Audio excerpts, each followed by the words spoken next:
ಮಧ್ಯಪ್ರಾಚ್ಯ ಹಾಗೂ ಇತರ ಜಾಗತಿಕ ಸಂಘರ್ಷಗಳ ಹಿನ್ನೆಲೆಯಲ್ಲಿ ಹಜ್ ಯಾತ್ರೆಗಳ ಪ್ರಯಾಣ ದರವನ್ನು ಹೆಚ್ಚಿಸಲು ಮುಂದಾಗಿದ್ದ ವಿಮಾನಯಾನ ಸಂಸ್ಥೆಗಳ ಜೊತೆ ಚರ್ಚೆ ನಡೆಸಿದ್ದು, ಕೈಗೆಟುಕುವ ದರದಲ್ಲಿ ಯಾತ್ರೆಯ ಅನುಕೂಲತೆಗಳನ್ನು ಕಲ್ಪಿಸಲಾಗಿದೆ ಎಂದು ಕೇಂದ್ರ ಸಂಸದೀಯ ವ್ಯವಹಾರ ಹಾಗೂ ಅಲ್ಪಸಂಖ್ಯಾತ ವ್ಯವಹಾರಗಳ ಸಚಿವ ಕಿರಣ್ ರಿಜಿಜು ತಿಳಿಸಿದ್ದಾರೆ.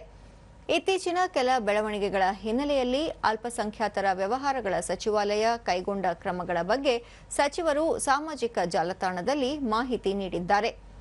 ಅನೇಕ ಕುಟುಂಬಗಳಿಗೆ ಹಜ್ ಯಾತ್ರೆ ಜೀವನದಲ್ಲಿ ಒಂದೇ ಬಾರಿ ನೆರವೇರಿಸಿಕೊಳ್ಳುವ ಕನಸಾಗಿರುತ್ತದೆ. ಅದಕ್ಕಾಗಿ ಹಲವಾರು ವರ್ಷಗಳ ಉಳಿತಾಯವನ್ನು ಕೂಡಿಟ್ಟುಕೊಂಡಿರುತ್ತಾರೆ. ಈ ಭಾವನೆಯನ್ನು ಕೇಂದ್ರ ಸರ್ಕಾರ ಗಮನದಲ್ಲಿಟ್ಟುಕೊಂಡು ಮಹತ್ವದ ನಿರ್ಧಾರ ಕೈಗೊಂಡಿದೆ ಎಂದಿದ್ದಾರೆ. ಜಾಗತಿಕ ಮಟ್ಟದಲ್ಲಿ ಏವಿಯೇಷನ್ ಟರ್ಬೈನ್ ಇಂಧನ ಬೆಲೆಯಲ್ಲಿ ತೀವ್ರ ಏರಿಕೆಯಾಗುವ ಹಿನ್ನೆಲೆ ವಿಮಾನಯಾನ ಸಂಸ್ಥೆಗಳು ಪ್ರತಿ ಪ್ರಯಾಣಿಕನ ಮೇಲೆ $300 ರಿಂದ $400 ಹೆಚ್ಚುವರಿ ವಿಮಾನ ಪ್ರಯಾಣ ದರವನ್ನು ನಿಗದಿ ಮಾಡಲು ಮುಂದಾಗಿದ್ದವು. ಹಜ್ ಸಮಿತಿ ಮತ್ತು ಅಲ್ಪಸಂಖ್ಯಾತ ವ್ಯವಹಾರಗಳ ಸಚಿವಾಲಯದ ಕಠಿಣ ಮಾತುಕತೆಯ ನಂತರ ಈ ಹೆಚ್ಚುವರಿ ದರವನ್ನು ಕೇವಲ $100 ಸೀಮಿತಗೊಳಿಸಲಾಗಿದೆ. ಇದರ ಮೂಲಕ ಪ್ರತಿ ಯಾತ್ರಿಕನಿಗೆ $200 ರಿಂದ $300 ಉಳಿತಾಯವಾಗಲಿದೆ ಎಂದು ತಿಳಿಸಿದ್ದಾರೆ.